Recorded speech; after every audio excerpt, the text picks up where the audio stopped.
गोपिका जीवनस्मरणं गोविन्द गोविन्द। सद्गुरु विठ्ठलदास महाराज की जय। கருடாருடனாக வந்த பகவான் கஷ்டமா இருக்கக்கூடிய அந்த மந்தரமலைய தேவர்களும் அசுரர்களும் சேர்ந்து கூட தூக்கிறதுக்கு சிரமமா இருக்கக்கூடிய அந்த மந்தரமலைய அப்படி அசாத்தியமாக தூக்கி கொண்டு வந்து கருடாழ்வார் கொண்டு வந்து அந்த நடுப்புற போட்டுட்டு பகவான் வந்து கண்ணை காமிச்சிட்டார், கருடாழ்வார் கிளம்பு அப்படின்னு சொல்லிட்டு. கருடருக்கு அங்க இருக்கணும் போல இருக்க போல இருக்கு, ஆனாலும் கிளம்புன்ட்டார். பகவான் சொன்னா ஏதோ காரணம் இருக்குன்னு கருடாழ்வார் அங்கேருந்து கிளம்பிட்டார். என்ன காரணம்னா, மேல வந்து பகவான் வாசுகிய அழிச்சின்னு வரக்கிறதுக்காக தேவர்களை அனுப்ப போறார். இந்த வாசுகி பாம்பா இருக்கிறதுனால கருடன் இருந்தா பாம்பு வராது. அதனால நீ கொஞ்சம் ஓரமா எங்கேயாவது யாருக்கும் தெரியாம பாரு, மேல இந்த பாம்பை வச்சுன்னா அந்த காரியத்தை ஆரம்பிக்கணும் அப்படின்றதுனால கஞ்சாடையா காண்பிச்சார். கருடாழ்வார் தெரிஞ்சுன்னு அங்கேருந்து கிளம்பிட்டார். மேல தேவர்கள்ட்ட சொன்ன உடனே தேவர்கள் சொல்றா, வாசுகி வருமா அப்படின்னா அமிர்தம் கொடுன்னு சொல்லு அப்படின்ற. இந்த அமிர்தத்து மேல வச்ச ஆசையில அவாவா தனக்கு பங்கு கிடைக்கிறதுன்னா முதல்ல கஷ்டப்பட்டா பரவாயில்ல, பின்னாடி சௌக்கியமா இருக்கான்னு எல்லாருக்கும் நம்மளுக்கு தோன்றதோன்னோ, அதே மாதிரி இந்த அமிர்தம் கிடைக்கிறது அப்படின்ற ஒரு சந்தோஷத்துல தன் சரீரத்தையே பறி கொடுக்கறதுக்கு தன் சரீரம் எவ்வளோ கஷ்டப்பட்டாலும் பரவாயில்லன்னு எல்லாரும் வரா. அதே மாதிரி வாசுகிட்ட போய் கேட்ட உடனே என்னால முடியாதுன்னு சொல்லிட்டு உடனே அப்புறம் அமிர்தம் தரேன் அப்படின்ன உடனே சரி வரேன் அப்படின்னு வாசுகியும் வந்த உடனே வாசுகியை கயராக போட்டு அந்த மந்திரமலையை கடையணும்னு எல்லோரும் வரா. என்னன்னா பகவானுக்கே உற்சாகமா வராராம். இவ மேல என்ன பண்றான்னு பார்ப்போம், இவ எப்படிலாம் நடக்கிறது. தேவர்களுக்கும் அசுரர்களுக்கும் ஒரு சந்தோஷம், அமிர்தம் கிடைக்க போறதுன்னு உற்சாகமா காரியம் பண்றா. பகவானே வந்து சந்தோஷமா அந்த இடத்துல வந்து என்ன நடக்கிறதுன்னு பார்ப்போம் அப்படின்னு அவரே அந்த காரியத்துல ரொம்ப எந்தசியமா வந்து அந்த காரியத்தை நடத்தி வைக்கிறாராம் பகவான். அவரு ஒரு சந்தோஷமாக சர்வசக்தனா இருக்கக்கூடிய பிரபு உற்சாகமா இது பண்றாராம். சர்வசமனாக தான் இருக்கார் பிரபு. இந்த தேவர்கள் வந்து தன்னை வந்து அண்டி கேட்கறதுனால அவளுக்கு ஸ்பெஷலாக அனுகிரகம் பண்ணுவது போல இருக்குமே தவிர, இதே அசுரர்கள் வந்து கேட்டாலும் பகவான் பண்ணுவார். ஆனா அசுரர்கள் பகவான் கிட்ட வந்து கேட்க மாட்டா. அவ நேரா சுக்கராச்சாரிட்ட போய் அவளுக்கு வேணுங்கிற உபாயத்தை கேட்பா. இந்த தேவர்கள்லாம் பகவான்கிட்ட வர்றதுனால தேவதா பட்சத்துல இருப்பது போல இருக்கும். ஆனா பகவான் சர்வசமமா தான் இருக்கார். மேல எல்லாம் தெரிய போறது பகவான் எப்படி இருப்பார் அப்படின்னு. எல்லோரும் உற்சாகமாக மேல நம்மளுக்கு ஏதாவது ஒன்று கிடைக்க போறதுன்னா, அதுவும் அமிர்தம் மாதிரி ஒரு பொருள் கிடைக்க போறதுன்னா அதுக்கு எவ்வளோ உற்சாகமா காரி பார்ப்பா. அதனால எல்லோரும் உற்சாகம் மேல கடையணும்னு ஆரம்பிக்கிறா. இப்ப கடையணும்னா ஒவ்வொருத்தர் ஒவ்வொரு பக்கம் போகணும். தேவர்கள் ஒரு பக்கம், அசுரர்கள் ஒரு பக்கம். பகவான் வந்து முதல்ல கூப்பிட்டு சொல்லிட்டார் அந்த சபையில வந்து, நான் வந்து இது பண்ணணும் அது பண்ணணும் பேசிட்டு இருக்க மாட்டேன். ஏன்னா நான் நியூட்ரலா இருக்கக்கூடிய. அங்க வந்துட்டு இந்த மாதிரி எல்லாம் பேசிட்டு உங்களுக்கு அதை பண்றேன் இதை பண்றேன்னு சொல்லிட்டு இருந்தானா அது சரி வராது விவகாரத்துக்கு. அதனால நான் அந்த சமயத்துல என்ன பண்றேனோ சில விஷயங்களை அதை அப்படியே பண்ணிடுங்க, என்ன எதுன்னு கேள்வி கேட்கக்கூடாது அப்படின்னா புரிஞ்சுட்டா தேவர்கள். உடனே பகவான் என்ன பண்றார், மேல அந்த மந்தர மலைக்கு கயராக வாசுகியை போட்டாச்சு. அந்த வாசுகிக்கு நிறைய தலைகள் இருக்கான். அதெல்லாம் ஒரு பக்கம் இருக்கு. அதுக்கப்புறம் வால் அது பக்கம், அது ஒரு பக்கம் இருக்கு. இப்படி நடுப்புற அந்த மந்தர மலத்துல கடையறதுக்கு என்ன பண்ணுவா, அந்த கயரை ஒரு 3-4 தடவை சுத்துவாளணும். அதே மாதிரி இந்த பாம்பை ஒரு 3-4 தடவை அந்த மலையில சுத்தி ஒரு பக்கம் தலையும் ஒரு பக்கம் வாலாகவும் இருக்கு. உடனே பகவான் என்ன பண்ணார்னா தேவதைகள்லாம் அழிச்சுட்டு தலை எந்த பக்கம் இருக்கோ அந்த பக்கத்தை போய் இந்த தேரை இழுக்கிறதுக்காக வடம் பிடிக்கிறதுக்காக போறோம் அந்த மாதிரி போய் பிடிச்சார். பிடிச்ச உடனே அசுரர்கள்லாம் ஸ்ட்ரைக் பண்ணுவது போல முகத்தை திரும்பிண்டா யாருமே வந்து இழுக்கிறதுக்காக வரல. உடனே பகவான் தேவதைகள்லாம் போய் என்னப்பா ஏன் வரல என்ன விஷயம்னு கேட்ட உடனே பூனல் எடுத்து காமிக்கிறான். வயம் கஷ்யபதாயாதாக, நாங்களும் கஷ்யப்பருக்கு பிறந்தவர்கள் தான். அவர் அதிதிக்கு பிறந்தா நாங்கள் திதிக்கு பிறந்திருக்கோம். நாங்களும் வந்து கஷ்யபதாயதர்கள் தான், நாங்களும் பிராமணர்கள் தான், எங்களுக்கும் பூனல் இருக்கு, நாங்களும் எல்லா கர்மானுஷ்டானங்கள்லாம் பண்ணுவோம். என்ன எப்பயும் தொடர்ந்து பண்ண மாட்டோம், எங்களுக்கு தோணும் போது பண்ணுவோம். இப்படி இருக்கோம். நாங்கள் எந்த விதத்தில் கம்மியாயிட்டோம்? எங்களுக்கு வந்து மலமூத்திர விசர்ஜனம் பண்ணக்கூடிய இந்த வாழை கொடுத்துட்டு சிரேஷ்டமாக இருக்கக்கூடிய தலையை நீங்கள் எடுத்துக்கிறீங்களே, அதனால எங்களுக்கு வருத்தமாக இருக்குது. இப்படிலாம் வந்து பாரபட்சமாக இருக்கக்கூடாது அப்படின்றது போல விமுகர்களாக முகத்தை திருப்பின்னு இருக்கோம். அதனால தான் அப்படின்ன உடனே அதை சொன்னால் போறாதா அப்படின்னு சொல்லிட்டு பகவான் தாராளமாக நீங்கள் தலை பக்கம் எடுத்துக்கோங்க, இதில் என்ன இருக்குது, காரியம் நடந்தால் போதும், யார் எந்த பக்கம் இருந்தா என்ன அப்படின்னு சொல்லிட்டு பகவான் தேவதைகளோட சேர்ந்துட்டு இந்த பக்கம் வந்துட்டாரா. தேவதையர்களை அந்த வாழை பிடிக்க சொல்லி இப்ப அசுரர்கள்லாம் தலையை பிடிச்சிண்டு தலைப்பக்கத்தை பிடிச்சிண்டு அவெல்லாம் சந்தோஷமா இருக்கா, நம்மளுக்கு உயர்ந்த இடம் கிடைச்சதுன்னு. இது பகவானால பண்ணக்கூடிய ஒரு மாய. பகவான் முன்னாடியே தெரிஞ்சுட்டு இவன் இப்படி பண்ணியான்னு தெரிஞ்சுட்டு தான் பகவான் இப்படி பண்றார். ஏன்னா இந்த தலையை பிடிச்சதுனால என்ன அனர்த்தங்கள் வரப்போறதுன்னு அவளுக்கு பின்னாடி தான் தெரியறது. அப்பதான் ஆகாகா ஒழுங்கா நம்ம வாழ்பகமே பிடிச்சிருக்கலாமேன்னு தோண போறது. பின்னாடி அதெல்லாம் வருது. அதனால பகவானால இது செய்யப்பட்டக்கூடிய மாய. இன்னும் தேவர்கள்லாம் வால் பக்கத்தை பிடிச்சின்றார்கள், அசுரர்கள்லாம் தலைப்பக்கம் பிடிச்சிண்டா மேல அப்படி ஜெயகோஷத்தை போட்டுன்னு அமிர்தம் வரப்போறதுன்னு சந்தோஷத்தோட ஜல்லுன்னு அந்த மந்தர மலைய க்ஷீராப்தியில வச்சு கடையலான்னு இப்படி கடைய ஆரம்பிக்கிறான். இப்படி தேவர்களும் அசுரர்களும் சேர்ந்து கடைய ஆரம்பிக்கிறா. இப்படி கடையறா, ஜல்லு ஜல்லு ஜல்லுன்னு சத்தம் கேட்கறது. என்னதான் இருந்தாலும் அந்த பார்க்கடல்ல கடைஞ்சுட்டே இருக்கும்போது கொஞ்சம் கொஞ்சமா அந்த மந்தர மலை கீழே இறங்குறது. அவளால் அது பேலன்ஸ் பண்ண முடியல. அது உள்ளுக்குள்ள போயிட்டே இருக்கு.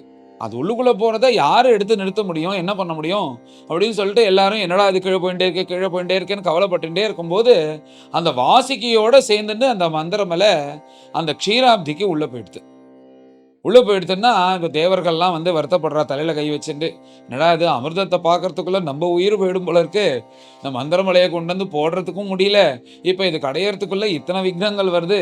இது என்ன பண்ண முடியும், இது யாரை காப்பாத்துவா, என்ன பண்ணுவா, இது என்ன போற போக்கு பார்த்தா இது பெரிய ப்ராஜெக்டா இருக்கே, அமிர்தம் கிடைக்குமான்னு தெரியலேன்னு கவலைப்பட ஆரம்பிச்சுட்டா. உடனே பகவான் சர்வசக்தனா இருக்கக்கூடிய பிரபு, பக்தவத்சலனா இருக்கக்கூடிய பிரபு அப்பதான் கூர்மா அவதாரத்தை எடுத்துட்டு அந்த மந்தரமலை நிশ্চিந்தையாக சஞ்சாரம் பண்ணி கடைவதற்கு எவ்வளோ பிராந்தம் வேணுமோ அவ்வளோ பெரிய ஆமையாக கூர்ம ரூபத்தை எடுத்துன்னு கீழே போறாராம் பகவான். போயிட்டு அந்த மந்தரமலையை தன்னுடைய பிருஷ்டபாகத்துல தூக்கி நிறுத்துற. அப்படி நிறுத்தும் போது பார்த்தா எல்லாருக்கும் சந்தோஷம். என்னடா கீழே விழுந்த மந்தரமலை அது மேலே வருதே, கடையறதுக்கு உள்ள சௌக்கியமா இருக்கு, எந்த இடத்துல இருந்தா சௌக்கியமா இருக்குமோ அந்த இடத்துக்கு வருதேன்னு எல்லாரும் சந்தோஷமா பார்க்கும்போது அடியில பார்த்தா வைகுண்டவாசியா இருக்கக்கூடிய பிரபு கூர்மாவதாரத்தை எடுத்துன்னு இருக்காருன்ன உடனே அவளுக்கெல்லாம் ரொம்ப சந்தோஷம். எப்படிலாம் பகவான் நம்மளுக்கு அனுகிரகம் பண்றாரு அப்படின்னு, மேல் அமிர்தம் கிடைக்க போறது அப்படின்றதுனால இப்படி சந்தோஷம். அந்த மந்தரமலை அந்த கூர்மாவதார பிரபுவனுடைய அந்த பிருஷ்டபாகத்துல இருக்கும்போது இவர்களுக்கெல்லாம் பார்க்கும்போது அது வேதனையா இருக்கான். ஐயோ இது எவ்வளோ பாரமா இருக்கும், எவ்வளோ வெயிட்டா இருக்கும், இதை தாங்கிட்டு இருக்காரே பிரபு, அவருக்கு வலிக்காதான்னு. ஆனா பிரபுவுக்கு அது எப்படி இருக்குன்னா, இந்த முதுகு சொரிஞ்சுக்கிறதுக்கு இல்லை, அந்த குச்சி மாதிரி ஒன்று கை மாதிரி இருக்குமே, அதை வச்சுன்னு சொரிஞ்சுன்னா நம்மளுக்கு எவ்வளோ ஹிதமா இருக்கு, அதனால நம்மளுக்கு ஏதாவது இடைஞ்சல் ஆகுமோ, அந்த மாதிரி அவருக்கு முதுகு சொரிஞ்சு விடுறது போல இருக்கான். அந்த மந்தரமலை எங்கேயும் எங்கேயும் சஞ்சாரம் பண்றது. அப்படி ஒரு பெரிய ஆம ரூபத்துல பகவான் தூக்கி நிறுத்துறார். உடனே திரும்ப சந்தோஷமாக அவ கடையறதுக்காக எல்லாரும் உற்சாகமா ஆரவாரம் பண்ணிட்டு அவ அந்த இடத்த திரும்ப அந்த கூர்மாவதாரமா இருக்கக்கூடிய மூர்த்தியினுடைய ஆதாரத்துக்கு மேல வச்சுட்டு திரும்பவும் அந்த மந்தரமலைய அந்த பார்க்கடல் நின்று கடைய ஆரம்பிக்கிறா. இப்படி அந்த மலையை கடைய ஆரம்பிச்சா கடையும் போது அவளுக்கு அலுப்பு தட்டுறதான். என்னடா இது இவ்வளோ பெரிய மலையா இருக்கு, எவ்வளோ நேரம் கடையணும், எப்படி பண்ணணும், இதுக்கே முடியலையே அப்படின்னு தேவர்களும் அலுப்பு தட்டுறது, அசுரர்களுக்கும் அலுப்பு தட்டுறது. போராதுக்கு அந்த வாசிக்கு வேற முடியலன்றது போல முகத்தை இப்படி என்ன சரீரத்தை போட்டு இப்படி கஷ்டப்படுத்துறதுலன்னு அது ஒரு பக்கம் கஷ்டப்பட்டு கதறின்னு இருக்கு. அப்படிலாம் இருக்கும்போது பகவான் என்ன பண்ணார்னா, அசுரர்கள் பட்சத்துல இருந்து கொண்டு சூக்ஷ்மமாக அவர் ஒரு பக்கம் நின்றுட்டு கடைஞ்சுட்டு இருக்காராம், யாருக்கும் தெரியாம, அசுர ராஜா போல. தேவர்கள் பக்கத்துல இருந்துட்டு தேவராஜன் போல அந்த பக்கம் இருந்து சூக்ஷ்மமாக கடைஞ்சுட்டு அந்த வாசுகிக்கும் தெம்ப கொடுத்து எல்லோருக்கும் சமமான அந்த எனர்ஜியை கொடுத்துட்டார். இதுக்கு மேல அடிச்சுன்னு ஜெயிக்கிறது உங்க கையில இருக்கு அப்படின்றது போல எல்லோருக்கும் அந்த காரியத்தை செய்யக்கூடிய அந்த அவளுக்கு வேணுங்கிற அந்த சக்தியை கொடுத்து பகவான் அந்த மேல அந்த அமிர்த மதனத்தை நடத்துற. ரொம்ப அற்புதமாக, அது ரொம்ப வேடிக்கையாகவும் ஆச்சரியமாகவும் இருக்கும் பகவான் பண்றதெல்லாம். பக்தவத்சலா இருக்கக்கூடிய பிரபு இத்தனையும் பண்ணிட்டு மேல என்ன பண்றாருன்னா, அந்த சகஸ்ர சீரிஷா புருஷான்னு விராட் ஸ்வரூபனாக பகவான் இருக்காரோனோ, அவருக்கு நிறைய கைகள் உண்டோனோ, அந்த கைகளை எடுத்துன்னு இந்த மந்தர மலைக்கு மேல அந்த கைகள் எல்லாத்தையும் போட்டு யாருக்கும் தெரியாம இப்படி தேங்காய் மூடி திருவது போல இந்த பக்கம் அந்த பக்கமும் நம்ம விரல்கள் வச்சு திருப்புறமோனோ, அந்த மாதிரி பகவான் தன் கையை போட்டு இவ கஷ்டப்படக்கூடாதுன்னு அவரும் அதையும் பண்றாரா யாருக்கும் தெரியாம. இத்தனை பண்ணிட்டு இருக்காராம். எப்படின்னா, அந்த உச்சியில பார்த்தா தன் கைகளால வச்சு கடையிறார், தேவர்களுக்கும் அசுரர்களுக்கும் தெம்பு கொடுத்து கடைய வைக்கிறார், வாசுகிக்கும் தெம்பு கொடுத்திருக்கார். போராதுக்கு கீழே அடியில கூர்மாவதாரம் எடுத்துன்னு அதை தாங்குற. அதனால இப்படி பக்தாபிமானியா இருக்கக்கூடிய பிரபுவை பார்த்து இதெல்லாம் எல்லோருக்கும் தெரியாது எல்லா விஷயம். சில இந்த கூர்மாவதாரமா இருக்கிறது இது ஒண்டிதான் தேவதைகளுக்கு தெரியும். இந்த மாதிரி பகவான் இத்தனையும் பண்ணிட்டு இருக்காருன்னு அதுக்கு மேலேந்து பார்த்துட்டு இருக்கிற பிரம்மதேவன் பரமேஸ்வரன் எல்லோரும் பார்த்தா புஷ்பமாரி பொழியறாலாம், எப்படிலாம் பண்றாரு பார் இவர்களுக்காக அப்படின்னு சொல்லிட்டு ஆசையா பகவான் மேல அந்த புஷ்பமாரி பொழியறா பிரம்மதேவனும் பரமேஸ்வரனும் இப்படி பொழியறார்கள். இதுலேருந்து நாம என்ன தெரிஞ்சுக்கணும்னா, இந்த பகவத் சிருஷ்டியில இந்த உலகத்துல கஷ்டப்படாம எதுவும் கிடைக்காது. அது பகவானா இருந்தாலும் சரி. என்ன அப்படியே எடுத்து அமிர்தத்தை கொடுத்துடலாம்ல, ஆனா அதை அவர் பண்ண மாட்டார். கஷ்டப்படணும். ஒரு பெரிய விஷயத்தை சாதிக்கணும்னா அதுக்கு கஷ்டப்பட்டாதான் அதனுடைய அருமை தெரியும். அப்படி கஷ்டப்பட்டு கஷ்டப்பட்டு மேலே வந்தாதான் அதை சாதிக்க முடியும். கஷ்டப்படாம வந்ததுன்னா அது நிலைக்காது. அதனால பகவானா இருந்தாலும் சரி, அந்த அமிர்தத்தை எடுக்கிறதுக்கு என்ன பாடுபட வேண்டியிருக்கு பாருங்க. கீழே கூர்மாவதாரமா இருந்து கொண்டு மேலே இவாளுக்கு தெம்பு கொடுத்து கிடைக்க சொல்லி அவர் கையினாலேயே மேலே தேங்காய் திருவது போல திருவி இப்படி எல்லாத்தையும் பண்ணி மேலே உள்ளேருந்து எல்லாத்தையும் வர வைக்கணும்னு சிரமப்படணும்னு தானும் சிரமப்பட்டு கொண்டு எல்லாரையும் அந்த உழைக்கிறதுக்காக உள்ள அந்த பாதையை போட்டு கொடுத்து உழைங்கோ, அப்போதான் உங்களுக்கு உத்தமமானது கிடைக்கும்ன்றது போல பகவான் பண்றார். அதனால வெறும் கை முழம் போடாதுன்ற மாதிரி உழைச்சாதான் இந்த உலகத்தில் கிடைக்கணுன்றது போல பகவான் காண்பிக்கிறது போல இருக்கு. அப்படி பகவான் அற்புதமாக இந்த பார்க்கடலில் கடையிறார்னு ஒரு அருமையான ஸ்லோகம் பிரம்மனிஷ்டால் வர்ணிக்கிறார். இப்படி தேவர்களும் அசுரர்களும் கடைஞ்சுட்டே இருக்கா. என்னடா கடைஞ்சுட்டே இருக்கோம், ஒன்றுமே வரமாட்டேங்கிறதே ஒன்றுமே வரமாட்டேங்குன்னு இந்த பலனில் எதிர்பார்க்குறவா வேலை செஞ்சா இப்படி தான் இருக்கும். அதெல்லாம் கீதாச்சாரியன் சொல்றார், கர்மண்யேவாதிகாரஸ்தேன்னு வேலை செய், பலன் தானா வரும்னு சொல்றாரோனோ. இந்த பலனை எதிர்பார்த்துட்டு வேலை செய்கிறவன் முழுக்க இப்படிதான் எப்போ வரும் தான் பார்த்துட்டு இருப்பான். இவ்வளோ பண்ணுறமே என்ன பண்ணுறதுன்னு தெரியலையே, இன்னும் வரலையேன்னு கவலைப்பட்டு இருக்கும்போது அப்போ பகவான் நீலமேக சியாமலாம் இருக்கக்கூடிய பிரபு முயற்சி பண்ணுங்கோ, வரும் கண்டிப்பாக வரும், முயற்சி பண்ணுங்கன்னு அவளை புரோத்சாகம் பண்ணி சதுர்புஜ மூர்த்தியாக இருக்கக்கூடிய பிரபு அங்கே அருமையான ஒரு ஸ்லோகம், மேகசியாமஹா கனக பரிதி கர்ண வித்யோத வித்யுத்துன்னு நீலமேக சியாமல வர்ணனாக இருக்கக்கூடிய பிரபு அழகான பீதாம்பரத்தை தரிச்சுண்டு தன் சதுர்புஜத்தில் 2 கையை அசுரபக்ஷத்தில் கொடுத்து 2 கையை தேவதா பட்சமாக கொடுத்து அவளுக்கு சகாயம் பண்ணுவது போல அவர் மந்தரமலை பக்கத்தில் அந்த கிரீடத்தையும் மகர குண்டலத்தையும் போட்டுண்டு வேர்க்க விறுவிற்க இவர் கடைச்சின்னு இருக்காராம். இவா 2 பேர்களுக்காக 2 கை இவர்கள், 2 கை தேவர்களுக்கும் 2 கை அசுரர்கள் கொடுத்தும் இப்படி கடையறா. அப்படி ஜல்லு ஜல்லு ஜல்லுன்னு இப்படி கடையும் போது இப்போ அவளுக்கு ஹிதமாக இருக்குது, நன்னா அது ஸ்மூத்தாக ரன் ஆகுது. அப்படி ரன் ஆட உடனே தேவர்களும் அசுரர்களும் பகவானே ஆசையாக பார்க்குறா, என்னென்னலாம் பண்ணுறாரு பார் நமக்காக அப்படின்னு. அப்படி கடையும் போது என்ன ஆகுதுன்னா, அவர் வைஜெயந்தி மாலை போட்டுருக்கார், நகைகள்லாம் போட்டுருக்காரா, அதுவும் சேர்ந்து சேர்ந்து சேர்ந்து ஆடுறதான். அப்படி கடையும் போது கண்கொள்ளா காட்சியா இருக்குன்னு சொல்லி பிரம்மனிஷ்டால் சொல்லும்போது ஒரு தங்க மந்தர மலை பக்கத்துல இன்னொரு மலை நிற்கிறது போல பகவான் நின்று கொண்டு அந்த அந்த மடையை இப்படி அந்த மந்தர மலையை தன்னுடைய சதுர்புஜத்தினால 2 கை அசுரர்கள் பக்கமும் 2 கை தேவர்கள் பக்கமும் கடைந்தார் அப்படின்னு அற்புதமான பகவத் ரூபத்தை பிரம்மனிஷ்டால் வர்ணிக்கிறார். இப்படி கடைஞ்சுட்டே இருக்கா. மேலே என்ன ஆறுதுன்னா, இந்த எந்த தலை பக்கம் பாம்பு பக்கம் இருக்கணும் அது என்னால் முடியலன்னு அது ரொம்ப கதற ஆரம்பிச்சிருது. அது கடைய கடைய கடை கடைய என்ன ஆகுதுன்னா, அது உள்ளுக்குள்ளே இருக்கிற அத்தனை விஷமும் அந்த வாசிக்கு வாயிலேருந்து நெருப்பையும் கக்கிண்டு விஷமும் கக்கிண்டு அது வெளில வருது. அது வெளில என்ன ஆகுதுன்னா, அது ஒரு புகையை கிளப்பிண்டு இந்த அசுரர்கள்லாம் பார்த்தா முதல்ல வெள்ளையாக தான் இருந்தாலும் அதை பட்டு பட்டு பட்டு வாயிலும் கண்லேயும் காதுலேயும் புகையாக வருது எல்லா பயலுக்கும். அப்படி புகையாக வருது, உடம்பு முழுக்க அப்படியே கருத்து போயிட்டு தான் பிளாக் பெயிண்ட் அடித்தா மாதிரி ஆகிடுதான். அப்பப்போ 4 பேர் இந்த இல்வலன் அப்புறம் ஒரு இன்னொன்று 2-3 அசுரர்கள் இருக்கான், அவன்லாம் அப்பப்போ அந்த தேவர்களை பார்த்துக்கிறானா. பேசாமல் நாம் அந்த வால் பக்கமே பிடிச்சிருக்கலாம், ஏதோ பெரிய வீராப்பா இதுதான் கௌரவம்னு இந்த பக்கம் வந்தோம், கௌரவத்தினுடைய புத்தி என்னன்னு தெரிஞ்சிருது இப்போன்னு சொல்லிட்டு புலம்பின்ண்டே இழுக்கிறானா. இதுக்கு மேலே மாற்ற முடியாதுன்னு போராதுக்கு அதுல நெருப்பு வேற கக்கிறதா, அந்த ஹீட்டும் தாங்க முடியல, உடம்பெல்லாம் பார்த்தா கருப்பா இருக்கு, வாயை திறந்தா புகை வருது, கண்லேருந்து புகை வருது, காதுலேருந்து புகை வருது. இப்படி புகையை விட்டுண்டே விசுக்கு விசுக்கு விசுக்குன்னு கடைஞ்சின்னு இருக்கோம் கோபத்தோட. இப்படிலாம் நடக்கிறதுன்னு அந்த பக்கம் என்னாச்சுன்னா, இந்த விஷத்தினுடைய பாதிப்பு தேவர்களுக்கும் இருக்கான், ஆனால் இத்தனை பாதிப்பு இல்லை. பகவான் அது தெரிஞ்சுன்னு தானே முன்னாடி அதை பண்ணினார். அந்த தேவர்களும் கடையில அவளுக்கும் சிரமம் தெரியறது, அவளுக்கு மூச்சு விட சிரமமா இருக்கு. ஒரே ஒரு பொல்யூஷன் இருக்கிறது போல இருக்கு, மூச்சு விட சிரமமா இருக்கு. வஸ்திரம் இதெல்லாம் வந்து நனைஞ்சு போய் ரொம்ப களைச்சு போயிட்டா.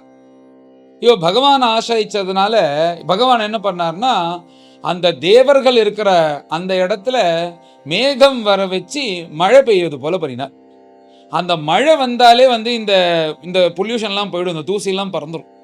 அந்த மாதிரி இந்த மழை வந்ததுனால அவளுக்கு சுவாசம் விடுற இந்த கஷ்டங்கள்லாம் போனது. உடனே அவ புத்துணர்ச்சியா ஆயிட்டா. இதுல நாம் என்ன தெரிஞ்சுக்கணும்னா, கஷ்டம் எல்லோருக்கும் வரும். பகவானை மாத்திரம் அவர் திருவடியை பிடிச்சிருந்து அப்பா காப்பாத்துன்னா அந்த கஷ்டத்திலேருந்து ஏதாவது உபாயத்தை கொடுப்பார் பகவான்.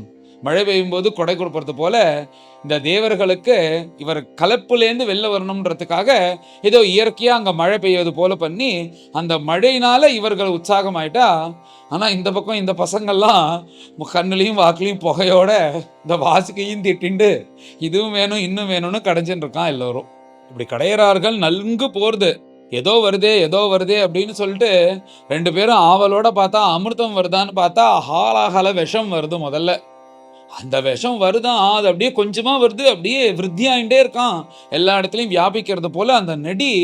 அது வந்து அப்படியே மூக்கு ஏதோ பண்றது, என்னடா இந்த மாதிரி ஒரு விஷம் வருதே, இதை வச்சு நாம் என்ன பண்ண போறோம் அப்படின்னு ரொம்ப பயம் வந்துருத்தான். ஜனங்கள் தேவர்கள் எல்லோரும் பயப்படுறா, அசுரர்கள் உட்பட எல்லோரும் பயப்படுறா. இன்னும் அமிர்தமும் போதும் எதுவும் போதும், இந்த விஷத்தை பங்குடு பண்ணாதான் மேல நம்ம காரியத்தை பார்க்க முடியும், அமிர்தம் வேணுமான்லாம் யோசிக்க ஆரம்பிச்சுட்டா. எப்படியாவது கடைஞ்சுதான் ஆகணும், அமிர்தம் வேணும்ன்றதுனால இந்த விஷத்தை பங்குடு பண்ணணும்னா இந்த விஷத்தை முறியடிச்சு இதை இல்லாம பண்றதுக்கு ஒரே ஒருத்தர் இருக்கார். அவர் யாருன்னா பரமேஸ்வரன். வாங்க எல்லோரும் கைலாசத்துக்கு போவோம். அங்க போயிட்டு எல்லோரும் ஏகோபிச்சு பரமேஸ்வரனை பிரார்த்தனை பண்ணி நமஸ்காரம் பண்ணி சரணாகதி பண்ணுவோம். பரமேஸ்வரன் நம்மளை கண்டிப்பாக காப்பாற்றுவார். ஆசுதோஷி அவர். பக்தர்களா இருக்கக்கூடிய நாம போய் சொன்னோம்னா உடனே இதுல இருந்து நம்மளை காப்பாத்திடுவார். இப்படியே விட்டோம்னா இந்த ஹாலாகல விஷம் உலகத்தை முழுக்க அழிச்சிடும் போல இருக்கு அப்படின்னு சொல்லிட்டு தேவர்கள் அசுரர்கள் எல்லோரும் கிளம்பி கைலாசத்துக்கு வரா. கைலாசத்துல வந்து பார்த்தா பார்வதி தேவியோட கூட எப்போதும் பத்மாசனத்துல உட்காந்துட்டு பரமேஸ்வரன் பிரசன்னமா இருக்கார். நேரா வந்து திருவடியில விழறா. பரமேஸ்வரன் பார்த்த உடனே நாங்கள் எதுக்கு வந்தோம்னா, நாங்கள் வந்து இந்த மாதிரி நீங்கள் தான் பார்த்துட்டு இருந்தேலோன்னு அந்த அமிர்தம் வரத்துக்காக கடைஞ்சிட்டு இருந்தோம். அப்போ கடைஞ்சிட்டு இருக்கும்போது பார்த்தா கீழேருந்து ஹாலாஹலம் விஷம் வந்துடுது. இந்த விஷம் உலகத்தையே சாப்பிடுவது போல இருக்கு. நீங்க தானே எல்லோருக்கும் அந்தர்யாமியாகவும் ஆதாரமாகவும் இருக்கேள். அப்பேற்பட்ட நீங்கள், உங்களுக்கு சாஷ்டாங்கமா நமஸ்காரம், நீங்க தான் இதுல இருந்து எங்களை காப்பாற்றணும்னு அவ வந்து தேவர்கள்லாம் ஸ்தோத்திரம் பண்ண ஆரம்பிக்கிறா பரமேஸ்வரனை. பிரபோ, நீங்க தான் வந்து உலகத்தை உண்டாக்கும் போது பிரம்மதேவனாக இருக்கேள், அப்புறம் வந்து உலகத்தை காக்கும் போது மகாவிஷ்ணுவாக இருக்கேள், உலகத்தை அழிக்கும் போது மகாதேவனாக பரமேஸ்வரனாக இருந்து உலகத்தை அழிக்கிறேலே. அப்பேற்பட்ட பிரபுவா இருக்கக்கூடிய உங்களுக்கு நமஸ்காரம். உங்களை வேதம் தேடுறது, உபனிஷத்தை தேடுறது, அப்பேற்பட்ட பிரபுவா இருக்கக்கூடிய நீங்கள் எங்களுக்கு சுலபமாக கிடைச்சதேல். நீங்கள் தான் வந்து இந்த கஷ்டத்துலேருந்து எங்களை காப்பாற்றணும். நீர் எப்பேற்பட்டவர் தெரியுமா அப்படின்னு சொல்லிட்டு உம்முடைய கண்ணு தான் வந்து விராட் சுரூபமாக வர்ணிச்சு, உம்முடைய கண்ணு தான் வந்து உங்கள் கண்ணிலேருந்து சூரியன் வந்தார், மனசுலேருந்து சந்திரன் வந்தார், உங்கள் சுவாச பிரசுவாசத்துலேருந்து வாயு வந்தார், அப்புறம் உங்கள் ஆக்குலேருந்து வருணன் வந்தார், மனசுலேருந்து சந்திரன் வந்தார் அப்படின்னு எல்லா ஸ்தோத்திரம் பண்ணி தேவதைகள்லாம் உங்களுடைய அங்கத்தில் இருக்கான்னு சொல்கிறாளே பிரபு. அப்பேற்பட்ட உங்களுடைய அங்கமாக இருக்கக்கூடிய தேவர்களாக இருக்கக்கூடிய எங்களுக்கு இப்படி ஒரு கஷ்டம் வந்துடுது. இந்த விஷம் வந்து என்ன எங்களையே சாப்பிட்ரும் போல, உலகத்தையே சாப்பிட்ரும் போல இருக்கே பிரபு, நீங்கள் தான் காப்பாற்றணும் அப்படின்றது போல தேவதைகள்லாம் தன்னுடைய கஷ்டத்தை முறையிடுறார்கள். எப்பேற்பட்ட பிரபு நீங்கள், உங்கள் முகஸ்வரூபமாக அக்னி இருக்கார், அப்புறம் வந்து உங்க காதுகள்லேருந்து தான் திக்குகளே உண்டாச்சு, இந்த பூமி தேவியா உங்க பாதத்துல தொங்குறா, இந்த ஆகாசம் ஆகாசம்னு சொல்றாலே எல்லையற்ற ஆகாசம்னு, அந்த ஆகாசம் ஏதோ கிடையாது, உங்களுடைய நாபிக தான், உங்களுடைய நாபியில தான் அந்த ஆகாசம் முடங்கிறது. உங்களுடைய முகத்திலேருந்து உபனிஷத்தெல்லாம் வந்துரு. உங்களுடைய அனுகிரகத்தினால மகான்கள் ரிஷிகள்லாம் வேதத்தை கண்டறிந்தார்கள். வேதத்தை யாரும் போய் செய்யல. வேதம் ஒரு இடத்துல இருந்தது, தியான சக்தினால எடுத்தார்கள். அது உங்களுடைய அனுகிரகத்தினால தான் எடுத்தா. அப்பேற்பட்ட பிரபு நீங்கள்னு, எப்பேற்பட்ட நீங்கள், உங்களுடைய பிரபாவத்தை பிரம்மதேவனால தெரிஞ்சுக்க முடியாது, வைகுண்டவாசியா இருக்கக்கூடிய நாராயணாலும் முழுக்கவா தெரிஞ்சுக்க முடியாது, தேவேந்திரனா இருக்கக்கூடிய என்னாலையும் தெரிஞ்சுக்க முடியாது. எப்பேற்பட்ட நீங்கள், உங்க பிரபாவத்தை யாரால தெரிஞ்சுக்க முடியும்? அப்பேற்பட்ட உங்களுக்கு நமஸ்காரம். மன்மதனையும் தக்ஷனையும் திரிபுராசுரர்கள் எல்லோரையும் நீங்க சம்ஹாரம் பண்ணினேலே, அப்பேற்பட்ட உங்களுக்கு இந்த விஷத்தை முறியடிக்கிறதோ, இந்த விஷத்தை இல்லாம பண்றதோ ஒரு விஷயமா? அப்பேற்பட்ட நீங்கள் இந்த விஷபாதிலேருந்து இந்த உலகத்தில் இருக்கிற ஜனங்களையும் எங்களையும் காப்பாற்றணும்னு தேவர்கள் மகாதேவனை பார்த்து ஸ்தோத்திரம் பண்றார்கள். உங்களுடைய பிரபாவம் தெரியாம நீங்க ஸ்மசானத்துல இருக்கேள், இப்படி வந்து பார்வதிக்கு பாதி தேகம் கொடுத்துருக்கேன்னு தெரியவன்லாம் உங்களை நிந்த பண்ணுவான். நிந்த பண்றவன்லாம் உங்களுடைய பிரபாவம் முழுக்க தெரியாதவன். அவன் தான் அசிவனாகவும் அமங்கலமாகவும் இருக்கான். அப்போ உங்களை முழுக்க புரிஞ்சிக்காதவர்களாக இருக்கார்கள். உங்களுக்கு அழிக்கிறதுன்றது சுவாபாவிகமாக உள்ள பிரபு நீங்கள். அதனால அப்பேற்பட்ட நீங்கள் இந்த உலகத்தையே வந்து உங்க கோபத்தினால கடைசி காலத்துல ஒரு இருளை வர வச்சு அடிச்சு உங்ககிட்ட முடக்குவது போல பண்றேலே, அப்பேற்பட்ட உங்களுக்கு இந்த விஷத்தை முறியடிக்கிறது எவ்வளோ பெரிய விஷயம். இந்த விஷத்தை இல்லாம பண்றது உங்களுக்கு சர்வசுலபமாச்சே. அப்படி நீங்க இந்த விஷத்தை முறியடிச்சு எங்களுக்கு க்ஷேமத்தை கொடுக்கணும்னு பரமேஸ்வரனை இப்படி ஸ்தோத்திரம் பண்ணி சாஷ்டாங்கமா அத்தனை தேவர்களும் அந்த விஷம் விருத்தி ஆயிட்டே இருக்கான். அதை பார்த்தா பயமா இருக்கான். அப்படி பரமேஸ்வரனை பார்த்து ஸ்தோத்திரம் பண்ணி இது ஏதாவது நீங்க பண்ணணும்ன்றது போல பிரார்த்தனை பண்றார்கள். இவர்கள் எல்லோரையும் பார்த்து பக்தாபிமானியா இருக்கக்கூடிய பரமேஸ்வரன் மேல பேச ஆரம்பிக்கிறார். மேல பரமேஸ்வரன் பக்கத்துல அம்பாள் பவானி புவனேஸ்வரி உட்காந்துருக்காளாம். பார்வதி தேவி பார்த்து தான் மேல பரமேஸ்வரன் பேச ஆரம்பிக்கிறாராம். பாத்தியா, இவெல்லாம் வந்து அமிர்தம் வேணும்னு இந்த பார்க்கடலை கடையிறா. முதல்ல பாரு, இந்த ஹாலாஹல விஷமானது வந்திருக்கு. இந்த ஹாலாஹல விஷத்தினால உலகத்துக்கே ஹானிகரம் வரப்போறது. உலகமே இதனால பயப்பட்டு ஏதாவது ஆயிடுமோன்னு இப்படி பயத்தோட வரார்களே. இந்த பயத்தோட வந்து நம்மள்கிட்ட வந்து என்னை காப்பாத்துன்னு கேட்கும்போது அவளை காப்பாத்துறது தர்மம் தானே அப்படின்னு பார்வதி தேவியை சமாதானப்படுத்துவது போல முதல்ல பரமேஸ்வரன் பேசுறாராம். புராணாந்தரத்துல சில இடத்துல சொல்லும்போது, பாகவதத்துல இல்ல, தேவர்கள்லாம் கபட்டமா வந்து நாங்க முதல்ல எது வந்தாலும் உங்களுக்கு சமர்ப்பிக்கணும்னு நினைச்சோம், ஆனா முதல்ல விஷமா வந்துருது, அதனால கொண்டு கொடுக்குறோம்னு கொடுத்தது போலன்னு ஏதோ சில பெரியவாள்ல சில இடத்துல சொல்வா, சில புராணங்கள்ல இருக்குன்னு. இதெல்லாம் வச்சு பார்க்கும்போது பரமேஸ்வரன் இந்த விஷத்தை சாப்பிட்றது முதல்ல பார்வதிக்கு இஷ்டமே இல்லை. ஏன்னா என் ஆத்துக்காரர் எது சொன்னாலும் கேட்டுருவான்றதுக்காக நீங்கள் வந்து இப்படி விஷத்தை கொடுக்கலாமான்றது போல பார்வதி தேவியோட எண்ணமானது இருந்திருக்கு. அதனால பரமேஸ்வரன் பார்வதி தேவியை பார்த்து முதல்ல சமாதானப்படுத்துறாராம். என்ன சொல்றாருன்னா, எதுவாக இருந்தாலும் பரவாயில்ல, நம்மளை நம்பி அண்டி வந்துட்டா, அவள் வந்து இந்த மாதிரி கஷ்டம்னு சொல்லும்போது அவளுக்கு அபயம் கொடுத்து காப்பாற்றலைன்னா அப்புறம் அந்த நல்ல குணத்துக்கு என்னமா அப்படின்னு சொல்லிட்டு பார்வதி தேவியை சமாதானம் படுத்தி, நம்மளை நம்பி தான் இந்த தேவர்கள்லாம் வந்திருக்கா, அதனால இதுக்கு ஏதாவது அவளுக்கு உபாயம் அவசியம் பண்ணணும்ன்றது போல அம்பாலை பார்த்து பேசுறார் பரமேஸ்வர். இந்த உலகத்துல எல்லாரும் பேராசையோட அவாவா அடித்து கொண்டு ஏதோ எடுத்துட்டு இப்படி வாழ்ந்துட்டு இருக்கா. ஆனா சில தர்மாத்மாக்கள்லாம் என்னன்னா, எல்லோரும் க்ஷேமமா இருக்குன்னு தன் உயிரையே துச்சமாக கொடுக்குறா.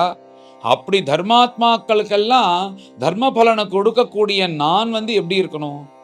நான் அவர்களே அப்படி இருக்கும்போது அதுக்கும் மிஞ்சி நான் இந்த மாதிரி வந்தான்னா எதுவும் பார்க்காதபடிக்கு எல்லோருக்கும் அனுகிரகம் பண்ணணும். இதுக்கும் மேலே இந்த மாதிரி இவாளெல்லாம் கஷ்டப்பட்டு வந்து பிரார்த்தனை பண்ணி இவாளுக்கு வந்து நான் ஹிதத்தை பண்ணி இந்த விஷத்தை நான் சாப்பிட்டேனே ஆனால் இவாளை வந்து காப்பாத்திட்டேன்னா நாராயணன் ரொம்ப சந்தோஷப்படுவார். நான் இப்படி பண்ணினதுனால, இந்த நல்ல செயல்னால நான் மேலே இத்தனை காரியமும் நாராயண பிரீத்தியர்த்தமாக பண்றேன்னு பரமேஸ்வரன் சொல்றாராம். இங்க இந்த நாராயணனுக்கோ மகாவிஷ்ணுக்கோ பரமேஸ்வரனுக்கோ அவளுக்கு அந்த அந்த ஒரு நீ பெரியவனா நான் பெரியவனான்றது இல்லாதபடிக்கு எப்படி இருக்கா பாருங்க. மகாவிஷ்ணுவும் அப்படி இருக்கார், பரமேஸ்வரனும் அப்படி இருக்கார். சொல்லும்போது ஸ்லோகமே இருக்கு, நான் இப்படி இந்த விஷத்திலேருந்து தேவர்கள் எல்லாம் காப்பாத்தினா நாராயணன் சந்தோஷப்படுவார். இப்படி தன்னை தீனர்களாக வந்து அண்டியிருந்த இந்த தேவர்களை காப்பாத்துறதுக்காக விஷத்தை குடிச்சாரே பரமேஸ்வரன், நாராயண சந்தோஷப்படுவார். அப்பேற்பட்ட நாராயண பீர்த்தியர்த்தமாக நான் இதை செய்யலான்னு இருக்கேன் அப்படின்னு சொல்லிட்டு பவானி கிட்ட பரமேஸ்வரன் சொல்றார். இத்தனையும் பார்வதி தேவிட்ட சொன்ன உடனே அம்பாலும் சரின்னு ஒத்துக்கிறது போல ஒரு பார்வையோட பரமேஸ்வரனை பார்க்கறா.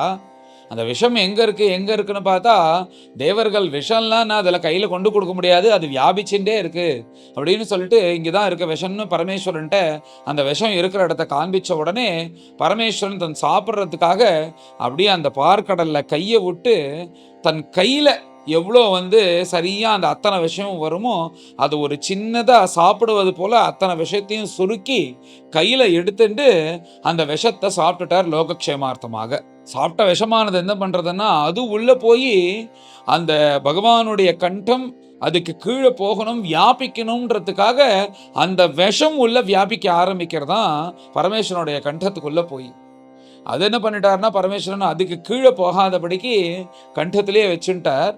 அப்ப என்னாச்சுன்னா, அவர் சுத்த ஸ்படிக சங்காசமா இருக்கக்கூடிய, அவர் வெள்ளவெளேன்னு இருக்கக்கூடிய சரீரத்துல இந்த கருப்பா இருக்கக்கூடிய விஷமானது போன உடனே அந்த கண்டம், அந்த கழுத்து கிட்ட வரும்போது அது நினைந்தனால அந்த கருப்பும் இந்த வெள்ளையும் சேர்ந்து நீல கலர்ல மாறிடுதான் அவருடைய கழுத்தானது. அதனாலதான் அந்த பரமேஸ்வரனுக்கு நீலகண்ட பிரபு அப்படின்னு பெயர் வந்தது. இந்த விஷத்தினால அது மேலேயும் போகாம கீழையும் போகாதபடிக்கு அந்த விஷமானது கழுத்திலே இருந்துருது அப்படின்னு பிரம்மனிஷ்டால் வர்ணிக்கிறார். இப்படி வர்ணிச்சுட்டு பிரம்மனிஷ்டால் சொல்றார், அந்த விஷமானது பரமேஸ்வரனுக்கு என்ன ஆச்சுன்னா கழுத்துல போட்டுக்கிற ஹாரம் மாதிரி மாறிடுதான். நீ சொல்லும்போது என்ன சொல்றாருன்னா, தர்மாத்மாக்களுக்கு லோகக்ஷேமார்த்தம் பண்ணக்கூடிய காரியம் விஷம் கூட ஹாரமாக மாறிடும், விஷம் கூட ஆபரணமாக மாறிடும். இதே அசத்துகள் சுயநலமா பண்ணக்கூடிய அந்த ஹாரம் கூட விஷமாயிடும். அதனால உலகத்துக்கு க்ஷேமத்துக்காக நீ ஒரு விஷத்தை குடிச்சா கூட அது உனக்கு ஆபரணமாக அழகாக மாறுமே தவிர அது உனக்கு எந்த ஹானியும் பண்ணாதுன்றது போல பரமேஸ்வரன் எல்லோருக்கும் காண்பிக்கிறாராம். இந்த மாதிரி விஷத்தை குடிச்சு தர்மத்துக்காக பண்ணக்கூடிய இந்த குடிச்ச விஷமானது ஒண்ணுமே பண்ணாதபடிக்கு அது கழுத்திலேயே அப்படியே தங்கிடுது. அதனால தர்மத்துக்காக குடிச்ச அந்த விஷமே பரமேஸ்வரனுக்கு ஆபரணமாக மாறினதுன்னு அழகா பிரம்மனிஷ்டால் வர்ணிச்சார். இப்படி கோரமான இந்த ஹாலாஹல விஷத்திலேருந்து பரமேஸ்வரன் காப்பாத்திட்டார் அப்படின்னு உடனே பிரம்மதேவனும் வைகுண்டவாசியா இருக்கக்கூடிய மகாவிஷ்ணுவும் தேவர்களும் அத்தனை பேரும் சந்தோஷப்படுறார்கள். இந்த விஷத்தினால என்னென்ன கஷ்டம் வரப்போறதோ தெரியலேன்னு பயந்துட்டு இருக்கும்போது இப்படி பரமேஸ்வரன் இதுலேருந்து காப்பாத்திட்டாரே அப்படின்னு சொல்லிட்டு மகாவிஷ்ணுவிலேருந்து ஆரம்பிச்சு எல்லோரும் சந்தோஷப்பட்டார்கள் அப்படின்னு பிரம்மனிஷ்டால் வர்ணிச்சு, இவர் இந்த கையில அந்த விஷத்தை வச்சுன்னு குடிக்கிறாரோன்னா பரமேஸ்வரன், அப்போ அதை ஜாகிரதையா தான் குடிக்கிறார். அதுக்கும் மிஞ்சி சில துளிகள் கீழே சிந்தறதான். அந்த விஷத்தை சாப்பிட்றதுனாலதான் இந்த சர்ப்பங்கள், தேளு, விஷப்பூச்சிகள் அதை சாப்பிட்டு அதுலேருந்து அதுக்கு விஷமானது உண்டாகி இந்த உலகத்துல எல்லோருக்கும் அந்த அந்த ஒரு விஷமானது இருக்கணும், அந்த தன்மை அதுக்கு இது சாப்பிட்டதுனாலதான் வந்தது அப்படின்னு சொல்லிட்டு பிரம்மனிஷ்டால் சொல்லி இப்போ ஏற்பட்ட ஹாலாஹல விஷயத்துலேருந்து பரமேஸ்வரன் எல்லோரும் காப்பாத்தினார் அப்படின்றதோட இந்த அத்தியாயமானது பூர்த்தி ஆகுது. மேலே மகாலட்சுமி வருது, மகாலட்சுமி விவாகம், பார்க்கடல் கிடையாது, அதெல்லாம் அடுத்தடுத்த அத்தியாயத்தில் வருது. எல்லோரும் கலந்து இந்த 7வது அத்தியாயத்தை பாராயணம் பண்ணுவோம். அச்ச சப்தமோऽध्यायः श्रीशुकौवाच तेनागराजमामन्त्र्य फलभागेन वासुकिं परिवीय गिरौ तस्मिन् नेत्रमब्धिं मुदान्विताः आरेभिरे सुसंयत्ताः अमृतार्थं कुरुद्वः हरिः पुरस्ताज्जगृहे पूर्वं देवाः ततो अभवन् तन्नैच्छन् दैत्यपतयः महापुरुषचेष्टितं न गृह्णीमो वयं पुच्छम् अहेरङ्गम् अमङ्गलम् स्वाध्याय श्रुतसम्पन्नाः प्रख्याता जन्मकर्मभिः इति तूष्णीं स्थितान् दैत्यान् विलोक्य पुरुषोत्तमः स्मयमानो विसृज्याग्रम् पुच्छं जग्राह सामरः कृतस्थानविभागास्त एवं कश्यपनन्दनाः ममन्तुः परमायत्ताः अमृतार्थं पयोनिधिं मत्स्यमाने अर्णवे सोद्रिः अनाधारो ह्यपो विशत् ध्रियमाणोऽपि बलिभिः गौरवात् पाण्डुनन्दना ते सुनिर्विण्णमनसः परिम्लानमुखश्रियः आसन् स्वपौरुषे नष्टे दैवेनाति बलीयसा विलोक्य विघ्नेशविधिं तदेश्वरः दुरन्तवीर्यो अवितथाभिसन्धिः कृत्वा वपुः काच्छपमद्भुतं महत् प्रविश्यतोऽयं गिरिमुज्जहार तमुत्थितं वीक्ष्य कुलाचलं पुनः समुत्थिताः निर्मतितुं सुरासुराः दधार पृष्ठेन स लक्षयोजनप्रस्तारिणा द्वीप इवापरो महान् सुरासुरेन्द्रैः भुजवीर्यवेपितं परिभ्रमन्तं गिरिमङ्गपृष्ठतः बिभ्रत्तदावर्तनमादिकच्छपः मेनेङ्गकण्डूयनम् अप्रमेयः तथासुरानाविशदासुरेण रूपेण तेषां बलवीर्यमीरयन् उद्दीपयन् देवगणांश्च विष्णुः दैवेन नागेन्द्रम् अबोधरूपः उपर्यगेन्द्रं गिरिराडिवान्य आक्रम्य हस्तेन सहस्रबाहुः तस्थो दिवि ब्रह्मभवेन्द्रमुख्यैः अभिष्टुवद्भिः सुमनोभिवृष्टः उपर्यधश्च आत्मनि गोत्रनेत्रयोः परेण ते प्राविशता समेधिताः ममन्थुः अब्धिं तरसा मदोत्कटाः महाद्रिणा क्षोभितनक्रचक्रम् अहीन्द्रसाहस्र कठोरदृङ्मुख श्वासाग्निधूमा हतवर्चसोऽसुराः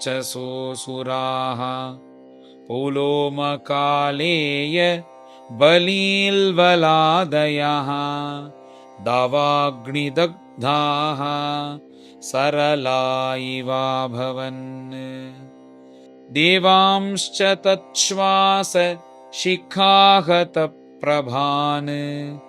धूम्राम्बरस्रक् वरकञ्चुकाननान् समभ्यवर्षन् भगवद्वशाघणाः ववुः समुद्रोर्मी उपगूढवायवः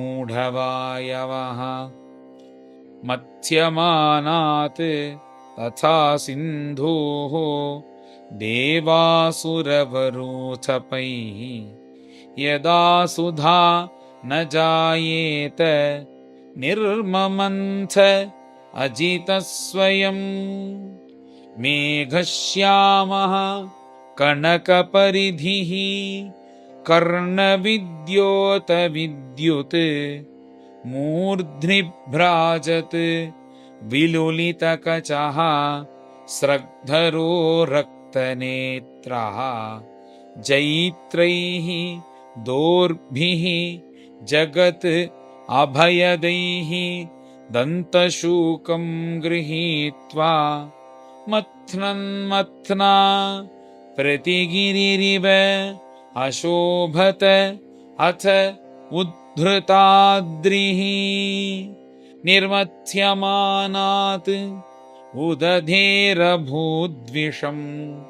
महोल्बणं हालहलाह्वम् अग्रतः सम्भ्रान्तमीनोन्मकराहि कच्छपात् तिमिद्विपग्राह तिमिङ्गिलाकुलात् तदुग्रवेगं दिशि दिश्युपर्यधो विसर्प सर्पदुत्सर्पत् असह्यमप्रति भीताः प्रजाः दुद्रुवुरङ्गसेश्वराः अरक्ष्यमाणाः शरणं सदाशिवम् विलोक्यतं देववरं त्रिलोक्या भवाय देव्या अभिमतं मुनीनाम्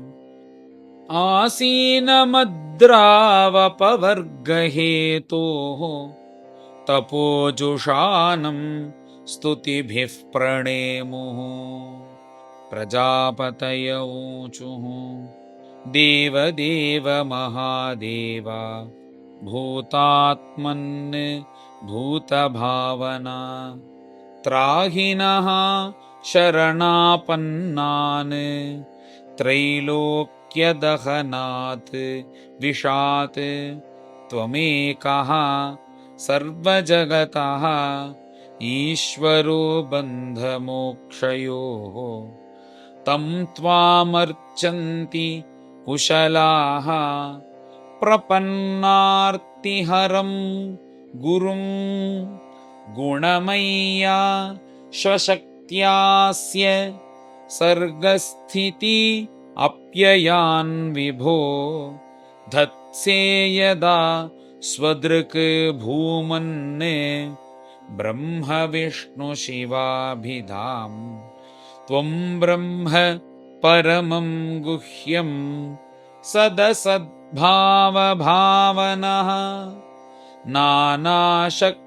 नानाशक्तिभिराभाता त्वमात्मा जगदीश्वरः त्वं शब्दयोनिः जगदादिरात्मा प्राणेन्द्रिय द्रव्यगुणस्वभावः कालः क्रतुः सत्यमृतं च धर्मः त्वय्यक्षरं यत्त्रिवृदामनन्ति अग्निर्मुखं ते अखिलदेवतात्मा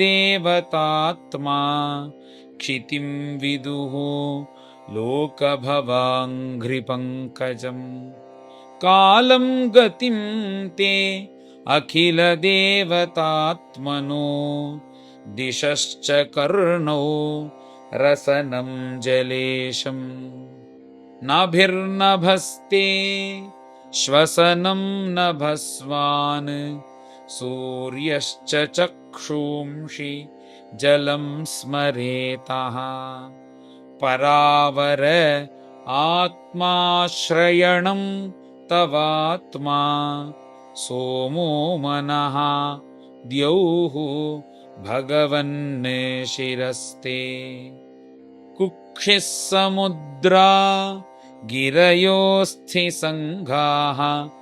रोमाणि सर्वौषधि वीरुधस्ते छन्दांसि साक्षात् तव सप्तधातवः त्रयीमयात्मन् हृदयं सर्वधर्मः मुखानि पञ्चोपनिषदस्तवेशा यैस्त्रिंशदष्टोत्तर मन्त्रवर्गाः यत्तच्छिवाख्यं परमार्थतत्त्वं देवस्वयं ज्योतिः अवस्थितिस्ते छायात्वधर्मोर्मिषु यैर्विसर्गः नेत्रत्रयं सत्त्वरजस्तमांसि साङ्ख्यात्मनः शास्त्रकृतस्तवेक्षा छन्दोमयः देवऋषिः पुराणः न ते गिरित्राखिल लोकपाल विरिञ्च वैकुण्ठ सुरेन्द्रगम्यम् ज्योतिः परं यत्र रजस्तमश्च सत्वं नयत् ब्रह्मनिरस्तभेदम् कामाध्वर त्रिपुरकालगराद्यनेक भूतद्रुहः क्षपयतः स्तुतयेन तत्ते यस्त्वन्तकाल इदम् आत्मकृतं स्वनेत्र वह्निः स्फुलिङ्गशिखया भसितं न वेद ये त्वात्मरामगुरुभिः हृदि चिन्तिताङ्घ्रि द्वन्द्वं चरन्तमुमया तपसाभितप्तं कथन्त उग्रपरुषं निरतं श्मशाने ते नूनमूतिमविदन् तव हातलज्जाः तत्तस्य ते सदसतोः परतः परस्य नाञ्जस्वरूपगमने प्रभवन्ति भूम्नः ब्रह्मादयः किमुत संस्तवने वयं तु तत्सर्गसर्गविषया अपि शक्तिमात्रम् एतत्परं प्रपश्यामो न परं ते महेश्वरा मृडनाय हि लोकस्य व्यक्तिस्ते अव्यक्तकर्मणः श्रीशुकोवाच तद्वीक्ष्य व्यसनं तासां कृपया भृशपीडितः सर्वभूतसुहृद्देवः इदमाह सतीं प्रियां शिवोवाच अहो बत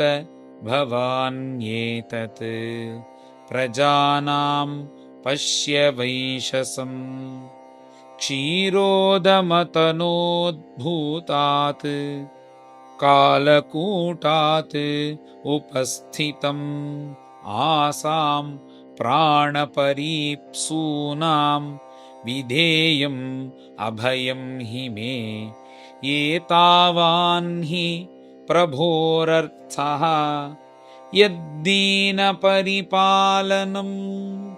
प्राणैस्वैः प्राणिनः पान्ति साधवः क्षणभङ्गुरैः बद्धवैरेषु भूतेषु मोहितेषु आत्ममायया पुंसः कृपयतो भद्रे सर्वात्मा प्रीयते हरिः प्रीते हरौ भगवती प्रियेऽहं सचराचरः तस्मादिदं गरं भुञ्जे प्रजानां स्वस्तिरस्तु ते श्रीशुकोवाच एवमामन्त्र्य भगवान् भवानीं